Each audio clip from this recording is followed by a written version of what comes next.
Oh my god, Gabby, hey. Hey. Look at this cool video Mr. Austin sent me. Yo, it's my boy Freddie Doug. Hey, if you were in Congress, what would be the very first thing that you would do on day one?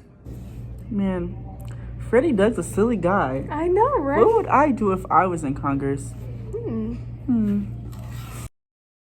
Do something that says to the American people, we see your pain. My first priority would be police reform. Police reform is a crucial issue that needs to be addressed. The police have a responsibility to protect and serve the community, but there have been instances of police brutality, excessive force, and racial profiling. These issues have led to a decline in trust between the police and the community, which makes it difficult for police officers to effectively do their jobs. The best way to reestablish that good relationship is police reform.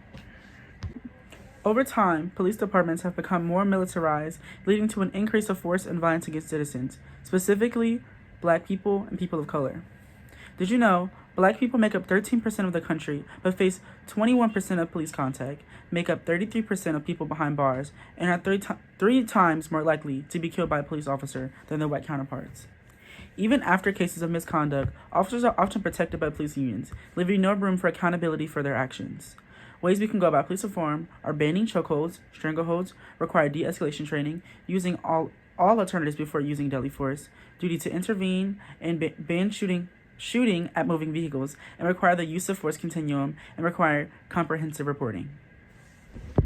Police officers are often tasked with making split-second decisions that affect both themselves and the people and the public around them.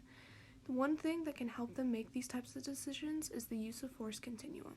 The use of force continuum is a model that outlines the levels of force that a police officer can use in any given situation. It normally starts off with verbal commands and it goes all the way up to deadly force. One thing that's extremely important here is that whatever the other person is doing, the police officer has to make the decisions on what level of force they are going to use, and it should always be compliant with whatever the other person is doing.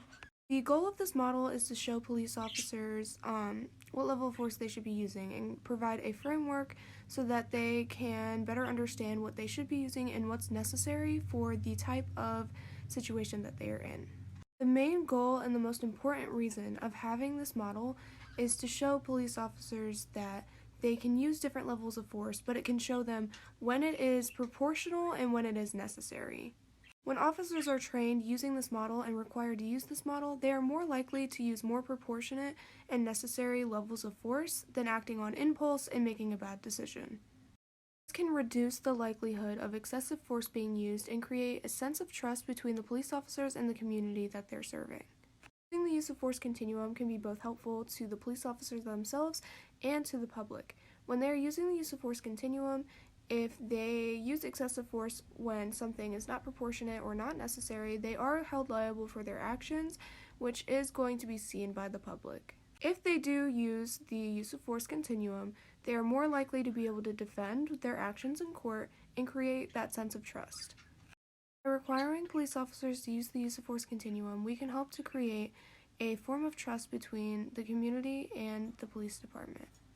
The reason that I bring this up is because in Ohio it is not required for police officers to use the use of force continuum. This basically means that in any given situation, an Ohio officer is allowed to use any sort of force that they feel necessary, even when it's not. If I was in Congress, my first priority would be to require Ohio officers to use the use of force continuum. I believe that this could make a huge difference in police reform and systemic racism and everything in between.